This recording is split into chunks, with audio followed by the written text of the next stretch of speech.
Welcome to Better Sex, where you get the information and inspiration to create and enjoy your best possible sex life. Join your host, sex therapist Jessa Zimmerman, as she brings you expert guests, helpful tips, knowledge, and strategies to improve your intimate relationships.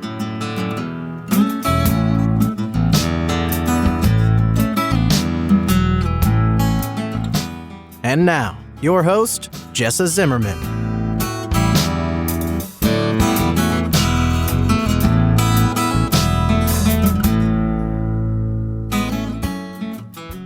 Hey, welcome back to the Better Sex Podcast. This is Jessa. So glad you're here. And this is one of the few times where I'm going to record a show and know that it's going to come out pretty quickly. So we are in the midst of, it's been months now, of the COVID pandemic and quarantine, which is basically the topic of the show today. But we are also here on June 1st, fresh off the heels of another police murder of an African-American male, with the riots and the protests and the outrage that's causing. And so in the midst of all of this, first of all, I hope you and yours are safe and that you're managing the stress okay. And I'm hoping that today's topic, which is with Dr. Diana Wiley, talking about love in the time of Corona, is going to be helpful, because she wrote the book specifically to address digging into your relationship and having a bit of an oasis or respite with your partner, and having an opportunity to reduce stress, to find relief from some of the stresses that we have to navigate in our culture, in our world, and potentially how to reinvigorate your sex life, reconnect, get to know each other better, maybe turn a chapter and come out even better than when we were forced inside. So that's the topic, quite timely, obviously. And I do want to say, she wrote the book and she actually asked me to review it, which I did. And I just want to make sure you know that even though the book is written for coronavirus and quarantine and the specific opportunities we have right now for forced togetherness and how we might use that, really everything she lays out in the book is timeless. You're going to be able to use the information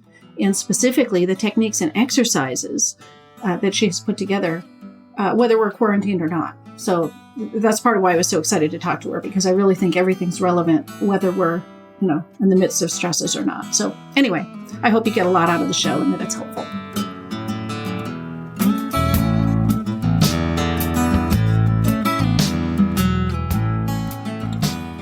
The Better Sex Podcast is brought to you by the Sex Without Stress online course. It's a course for couples to escape the cycle of disappointment, avoidance, and pressure in your sex life. So if you're in a pretty good relationship, there's a lot of love and goodwill, but sex is your struggle, this could be for you. You work in the privacy of your own home and at your own pace to create a sex life you can both look forward to. If you want to learn more, go to sexwithoutstress.com/program.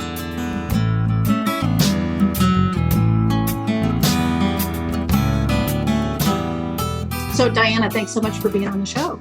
It's my pleasure. I'm so glad to do this. Yeah. You were on my show a couple of years ago. I can't believe it's been that long already. Time flies. So I want to start out with sort of both acknowledging that we are recording this. What day is it? It's Monday, June 1st when we're recording. So we are in the midst of not only the COVID quarantine, but the riots and protests going on. And so I just sort of wanted to start there and talk a little bit about what this context means for couples, and the kinds of stresses we're under in the situation we find ourselves in.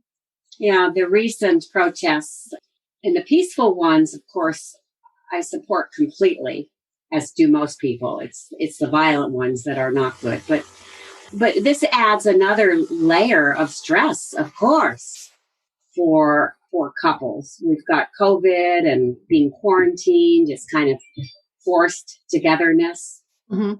That puts a lot of stress on most people. So my book, Love in the Time of Corona, which is a takeoff on a title from the 80s. Do you remember Love in the Time of Cholera? Of cholera, yes, I do. And And actually, there's an epigraph, which means the quote at the well, in this case, the introduction. So Gabriel Garcia Marquez wrote Love in the Time of Cholera. And he won a lot of awards for that book. It was 1988, I think. And I think it's a really good quote. He allowed himself to be swayed by his conviction that human beings are not born once and for all on the day their mothers gave birth to them, but that life obliges them over and over again to give birth to themselves. Mm. And, we've got to be doing that. And now we have an opportunity with this forced togetherness to grow and thrive and perhaps deepen our relationships. And there are lots of very practical, you read a little bit of the book and what I sent out. Right. Asking you for your blurb, which was excellent. And it's published in the book. And you read part of it. So you know that there are a lot of exercises, very practical ones that will help a couple get to know your partner better. For instance, some couples they haven't had a very close, intimate relationship. Yeah. And maybe they haven't had sex for a long time. So how do you get to know your partner better? How do you get on this track of reconnecting so that you are really much happier couple? So it's a real opportunity.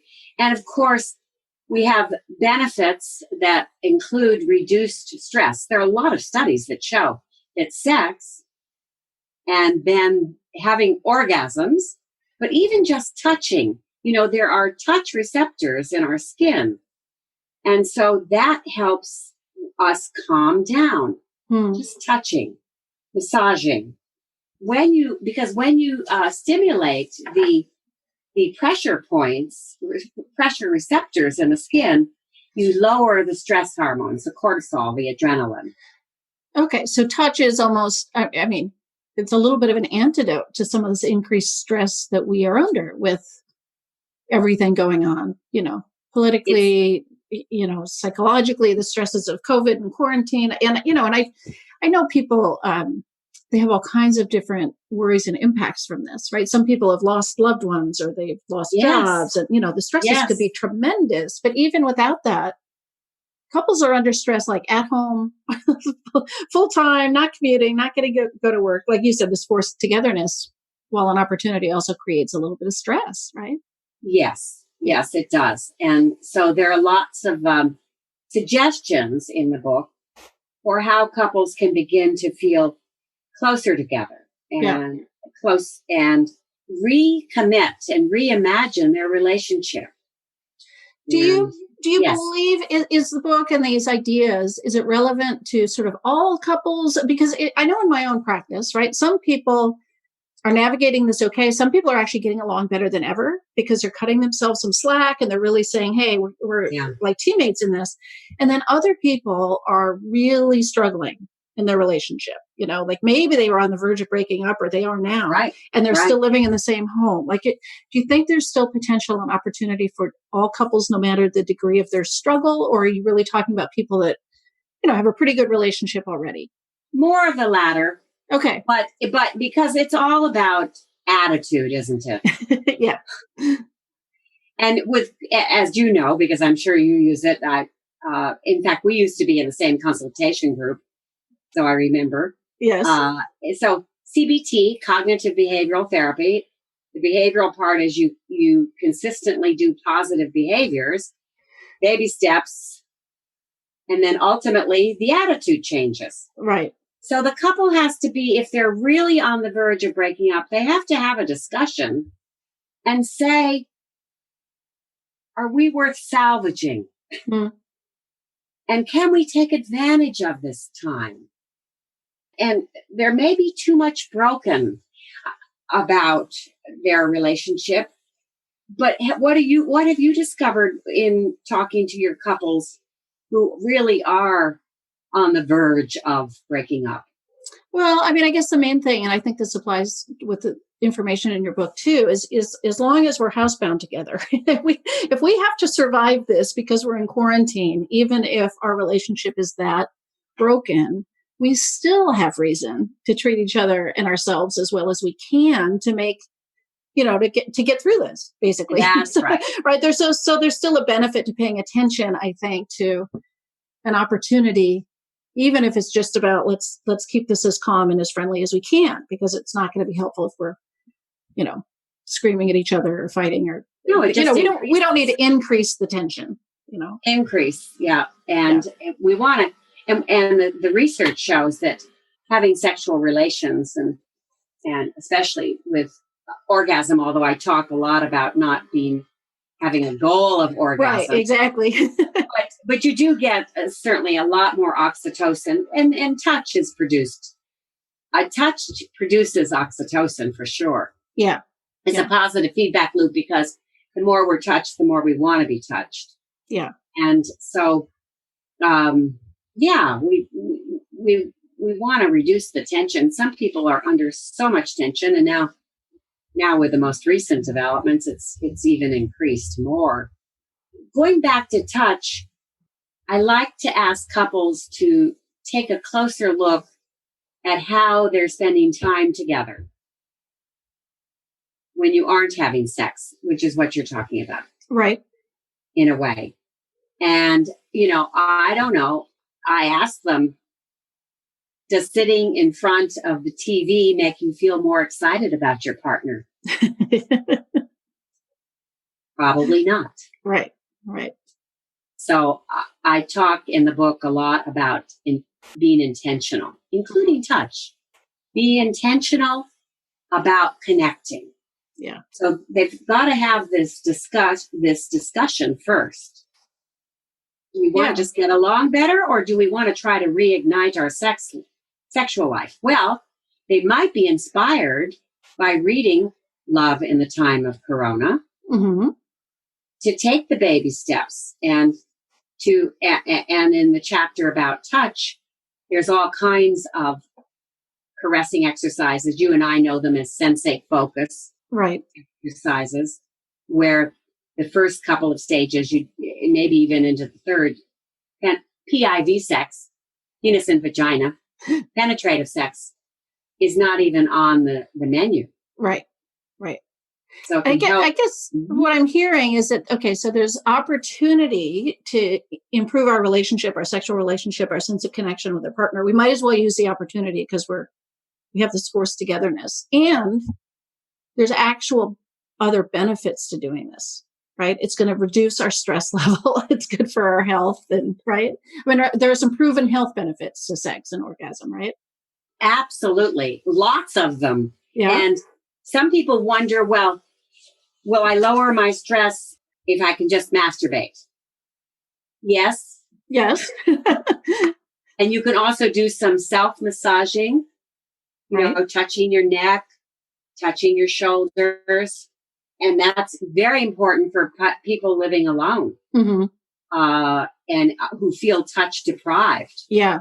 And that's, but so masturbation, though, it turns out whether you have sex alone or with a partner does make a difference to your body. When you have sex with a partner, your body releases oxytocin. When you're alone, it seems it doesn't. Oh.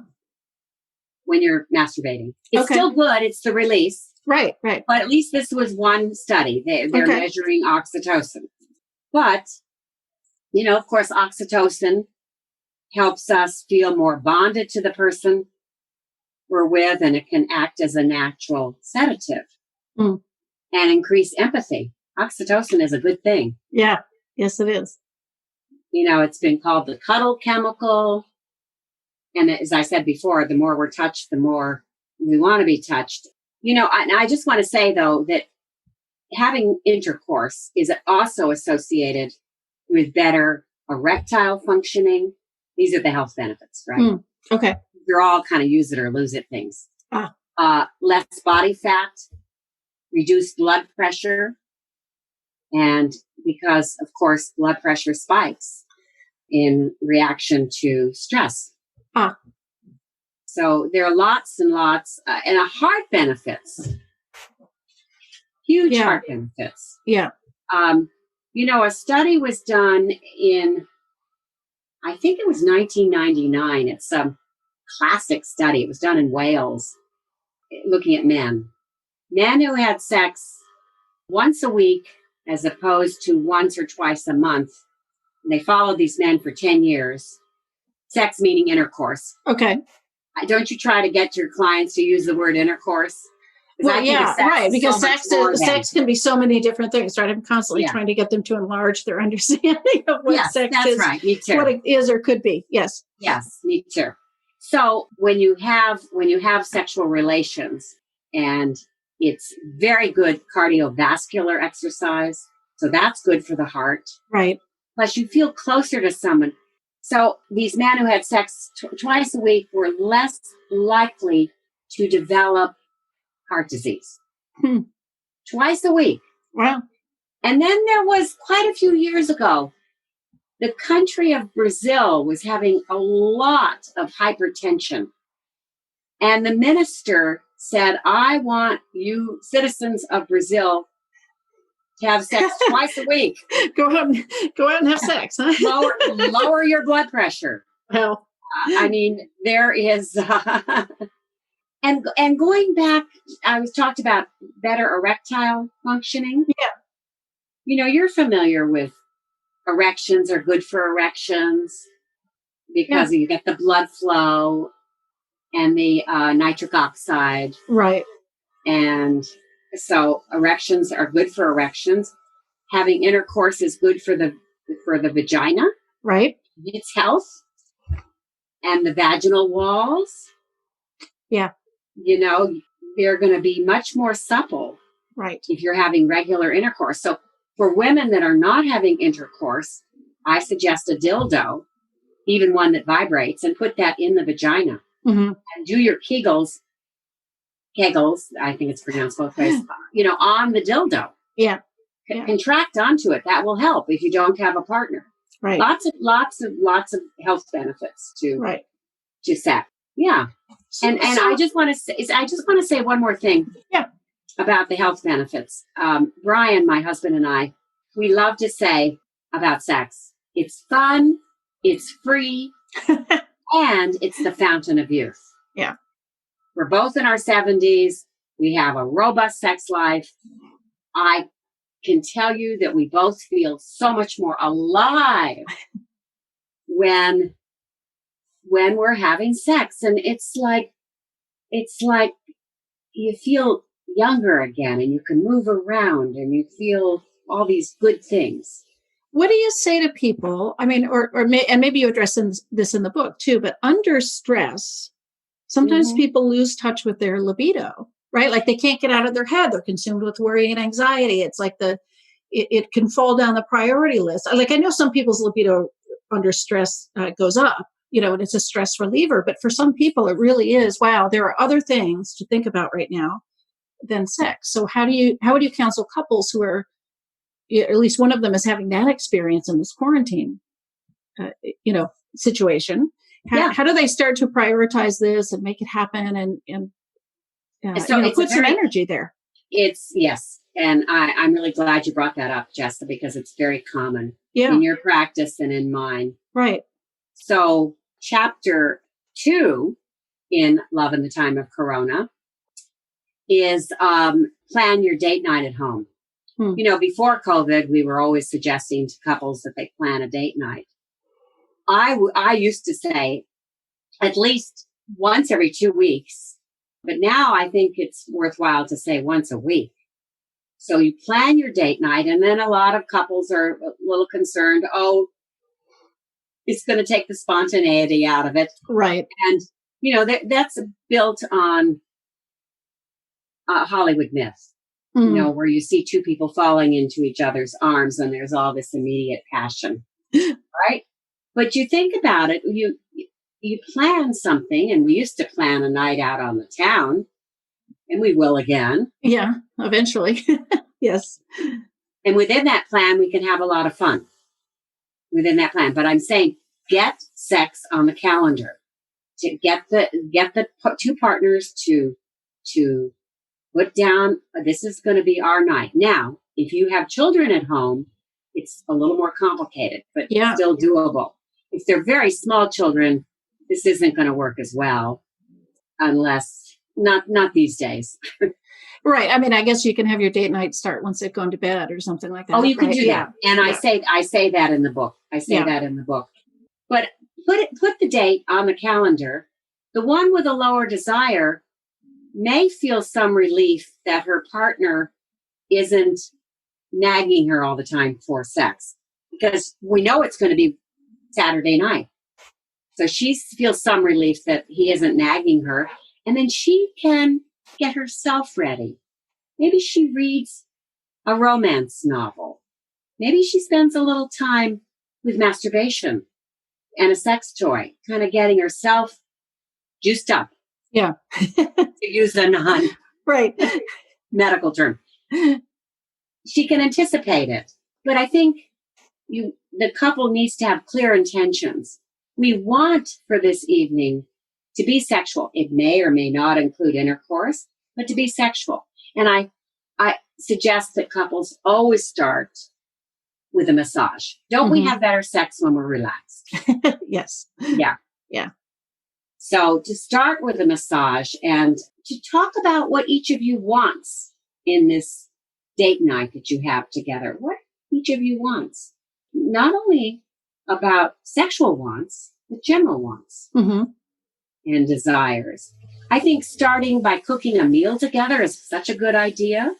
Or get some good takeout. That a lot of restaurants are, you can find some good takeout these days. Trust me, I know. So takeout, and then I think it's good to set your table with candlelight, maybe fine china, and dress up a little bit for it. Don't wear your 8 p.m. pajamas. Some people change in from their daytime pajamas into their nighttime pajamas. Right. Don't do that. So you're saying there can still be some romance, or you can make this feel like an event, or like an actual date, even if you're in your living room. It can. It is possible to have romance. And of course, romance really has more to do with thoughtfulness and kindness and fun. Right. Rather than spending a lot of money. Yeah. I had one client tell me, well, yes, he brings me flowers. Sometimes he brings me jewelry. But if he's not there in other ways, it's not romance. Right. Right. It's got to be present. Yeah. And then another client said, for romance, I enjoy a great bubble bath together, with candles and wine, lots of good smelling scents. She said, including the scent of my man. And she likes to burrow her face into his chest.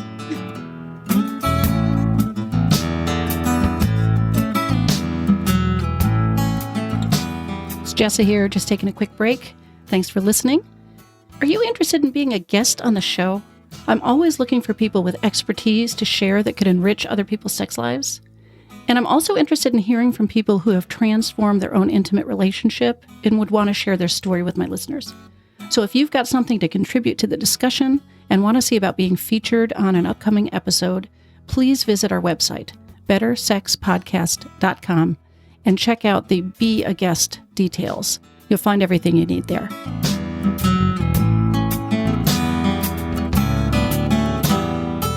Well, that brings up the idea, too, of being sensual, using all 5 senses. Yes. And trying to incorporate that could be something you could focus on, I'm sure.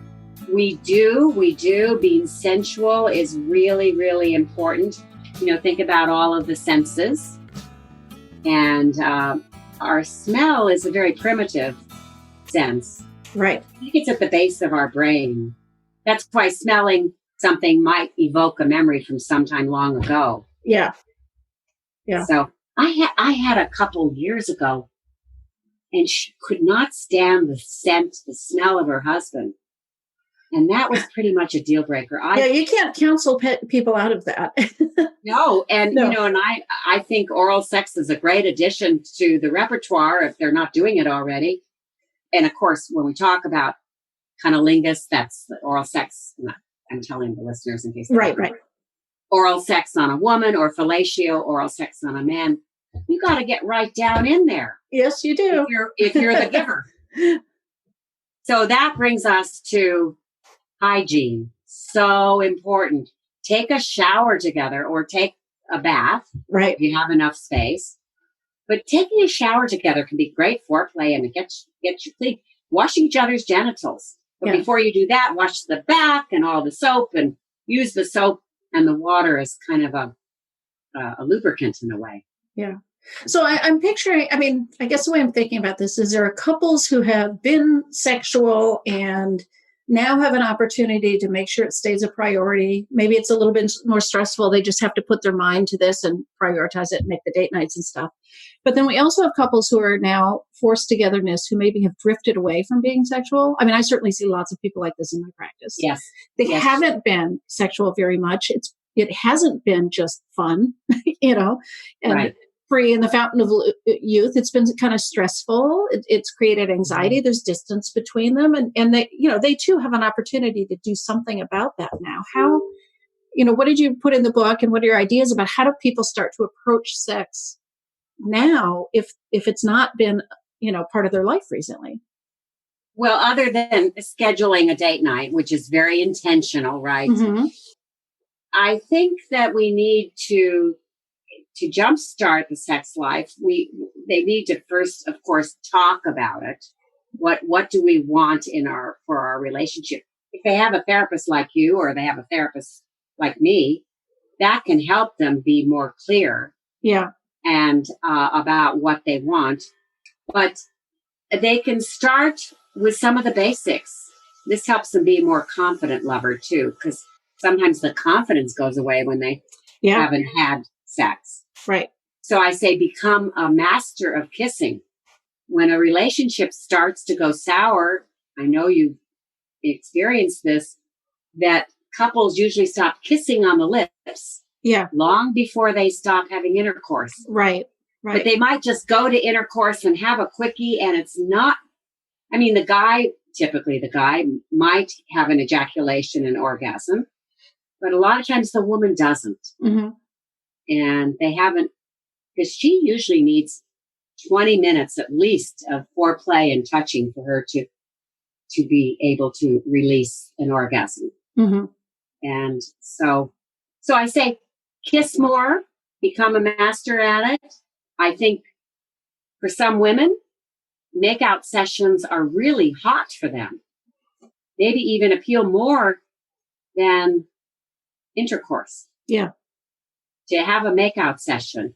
And a lot of women prefer soft lips to begin with. They don't want the tongue down the throat immediately. Right. It's a matter of pacing. Yeah. What did you say? It's a matter of what? Pacing, right? We gotta be conscious of the pace. Yeah. That's right. And then I think that besides kissing more, they have to touch and hug and be demonstrative. Yeah. You know, we take it for granted that babies need a lot of touch. You have children. I have children. They're adults now. I guess even your youngest isn't quite an adult. He's a teenager, or he? Yeah, he turned 18, so technically he's an adult. Right. Yeah. Yeah. I have adult children too. And I was very fortunate because I came from a mother and a father who were very affectionate with each other and with my sister and me. Very affectionate. So I had a secure attachment. Mm-hmm. But a lot of people don't. So they have to learn how to touch. Yeah. And how to hug. But when we're babies and we're touched and cuddled, I'm thinking back to World War II. There was a famous study done on orphanages in Germany. Yeah. And they had enough, and these little babies were orphans. Their parents had been killed in the war. And they had enough resources to keep these babies alive. They didn't have enough people to touch them, Yeah. to hold them. And some of them died. Right. It's called failure to thrive. You know Right. that probably from your graduate studies. Yeah. So, in a perfect world, adults would get plenty of hugs and back rubs and arms around the shoulders. And what happens is that for some, having sex is the only way to get touched. Mm. And that's sad because it's often not very satisfying sex. Right. You might get some touch. We need to have so much empathy for people that are touch deprived now, right, by virtue of the COVID. Right. Right. Yeah. So for couples that have not had much sex, you're saying these basics: kissing, hugging, touching, caressing, massaging, all the sorts of things that introduce that physical affection and intimacy before you jump into, what I think of as the deep end of the pool. You don't necessarily have to go have intercourse right away, but, start to introduce all that. Yeah. Yeah. So I have in the book, Love in the Time of Corona. Well, it's in the touch chapter. One of the ones is the 7-second kiss and the 15-second hug. And, we need long enough, 7 seconds of kissing, 15 seconds of hugging. You need a little more with the hug to get the oxytocin released. Right. So that's also very behavioral. But couples that start to do that, they have a better chance of relaunching. And then I have a sex menu of things that you might want to do in the book. Oh, okay. And I don't know if I can find it just very quickly. But anyway, you have different activities. And then it's yes, no, maybe. Right. And there's a chart. Yeah. And do I want to be the giver or the receiver? So it breaks it down. Right. And in that, using the sex menu and maybe letting your partner know what you do want and what you don't want. Like I have some couples who they get to the anal sex part and they say no. Others say maybe. Yeah. Others say yes. Others say yes. Right. It feels good. You don't have to have complete anal intercourse, meaning penis in the anus, but you can do some rimming with a clean finger that fingernail is clipped and all that. Do some rimming, and there are all those good nerve endings there that feel really good. And so anal play can be a plus. But going back to how do we get back? How do we get it back? Well, there are lots of things you can do, and I've mentioned a number of them, and there are more exercises, but it's about getting to like each other a little more again. Yeah. Being acquainted. Don't you find, Jessa, that sometimes you have to do psychotherapy before you can do sex therapy? If they're so angry with each other, they don't want to go off to the I mean, it's something I say to clients all the time is you cannot take sex out of the context of the rest of the relationship, So yes, if they're angry with each other, if there are longstanding power struggles or resentments or whatever else, you have to address those before they're going to want to be sexual together. Exactly. Generally, right. So these things interweave. Yeah. I mean, some people will drink excessively to kind of blot out what they're doing. Yeah. And that usually, one or two drinks can help for some lessen the inhibitions. We happen to live in Washington State, and recreational cannabis is legal. I think cannabis, maybe even an edible, is much better than alcohol for sex. Yeah. And in fact, on my brand new website, just up, deardrdiana.com, dear and then dr diana.com. Right. So it's Q&A. And so that's up. It also says in the book, if you want a bonus chapter on the cannabis, it's not in the book. Right. And so if you want a bonus chapter on cannabis and some of its advantages to your sex life, then you can give us your email and we'll send you the bonus chapter. Yeah. So, all right. So yeah. That leads into where can people find you, find the book, like where, the various kinds of things you offer, your radio show, all that stuff. How do they find you? Well, they can find me now on my main website, which has been up for years. And that is drdianawiley.com. DR for Dr. Diana, DianaWiley.com. And now the new one, Dear, and that's more about the book and also questions and answers that people, answers that I give, but that people write in. Okay. That are in many cases are quarantine related. Yeah. Or not. I mean, I wrote in my review of the book, it's like you're talking specifically about these challenges and opportunities in quarantine, but really all of this is applicable once we're all released as well. Like, I mean, the information and the activities are so timeless and important. So, yeah, I think so. And are we getting close to the end? Because I wanted to give my 7 secrets for sensational sex. Okay, do that. How are we doing? No, that's fine. Go ahead. Okay. So these will help for couples that are trying to reconnect and recommit. And if they've gone for a long time. And as we've already covered a number of them, get to know your partner better. Oh, don't take each other for granted. That's really important. Yeah. You say thank you. Develop those gratitude muscles.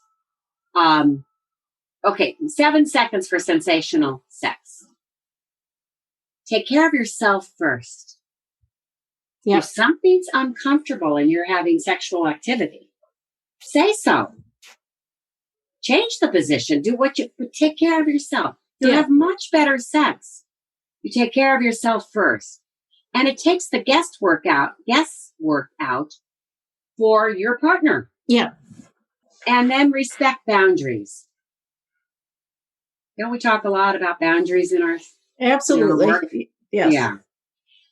In your pre-conversations before you reignite your sex life, it's about saying what I like and what I don't like, and letting your partner know, taking your partner maybe on a tour of your body. You can even have your clothes on if you want, but it's better naked. Or cutting out a paper doll. Right. With green and red and pointing out parts that feel good. Anyway, respecting boundaries. The next point is communicate openly and directly. Yes. And the 4th point is so important. Don't take anything personally. Yeah. So that requires a certain amount of self-confidence and maybe sexual confidence. Well, and a reframing, right? Because a lot of people take things like it's rejection as opposed to thinking, oh, my partner's actually just speaking up about what they need and what they don't like. And that's important. Thank you, Jessa. That's exactly right. That's exactly right. The 5th point is focus on your partner's pleasure. My husband, Brian, has this wonderful mantra. I don't know what it's called, but anyway, I sure like it. He says, worship your woman and the goddess will reward you. It sounds like I'm bragging, but when he does that, I'm able to let my goddess emerge. That's sort of tantra too. Yes, it is. It is. Yes. And that's fun because that enables you to kind of, my 7th point is to let go, but I jumped ahead. The 6th point is express gratitude. Mm-hmm. It's just so wonderful. We're so fortunate, aren't we, you're saying to your partner, we're so fortunate to be here and we're in pretty good health. We're quarantining in place so that we'll remain that way. We have each other. If we emerge from this really difficult time without having made any personal changes, either individually or as a couple, then I think that's really too bad. Yeah. We haven't been able to press the reset button. Right. Right. Yeah. I agree. So the seventh point is to let go. And that's really hard. Now, that's where I must say cannabis can help. I've had a number of my couples, women who are quite inhibited, and they'll have half a cookie, an edible cookie. And then they find, oh, I don't have the inhibitions. You can let go. All the more for your free bonus chapter for the listeners, yes, if anyone's intrigued. That's right. So, I think that we need to think about our fears during all of this time. And some people have fear of loss. A lot of people do. Fear of death. Some people do. So I think it's good to move into those fears. Move into them. Yeah. Remember the book from 30 years ago, Feel the Fear and Do It Anyway? You remember that book? I don't, actually. You're too young. No, I don't actually think that's it. But I don't know the book. But it was a good book. Feel the fear and do it anyway. So move into those fears and discover what really matters to you.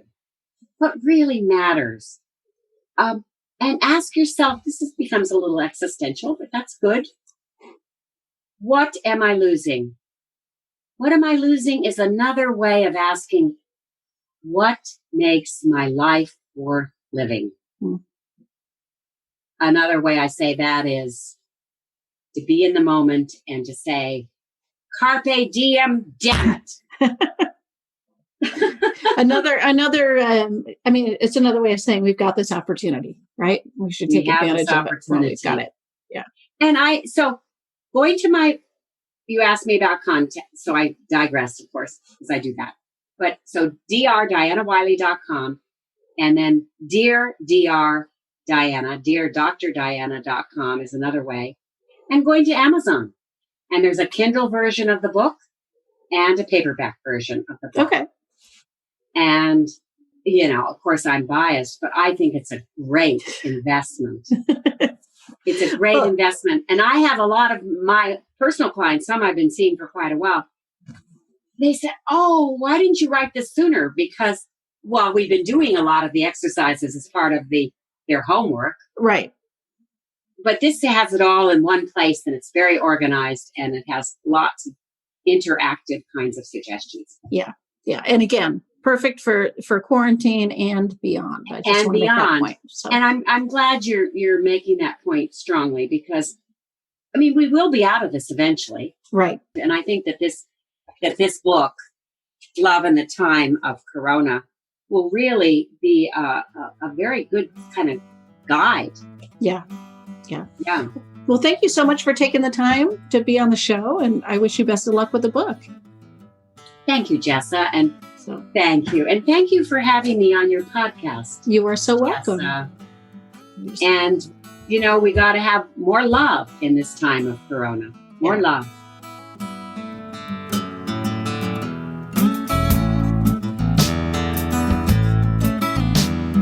You've been listening to Better Sex. Please visit our website, bettersexpodcast.com, for show notes and additional episodes.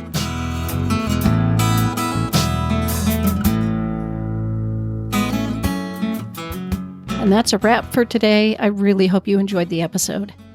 If you are enjoying the podcast, if some of this material resonates with you and you would like to make a difference and make sure that this keeps coming out in the world once a week, ongoing, there are a couple things you could do to show your appreciation. The first would be to go to iTunes and rate and review the show. That really helps us be found by new listeners when you review the show on iTunes. You can find a link at bettersexpodcast.com/iTunes. The other thing I want to invite you to consider is becoming a Patreon. For a small monthly pledge, you get some benefits. So for $2 a month, you get advance access to every single episode. For $5 a month, you get a chapter of my upcoming new book. And for $10 a month, I host quarterly get-to-know-you and question and answer chats over the web, and you get invited to that. I would love to have your membership in that, become part of the Better Sex family. You can find a link at bettersexpodcast.com/Patreon, which is Patreon. Again, thanks for listening. I'm glad you're here. Feel free to comment, ask questions, get in touch. I'd love to hear from listeners. Thanks.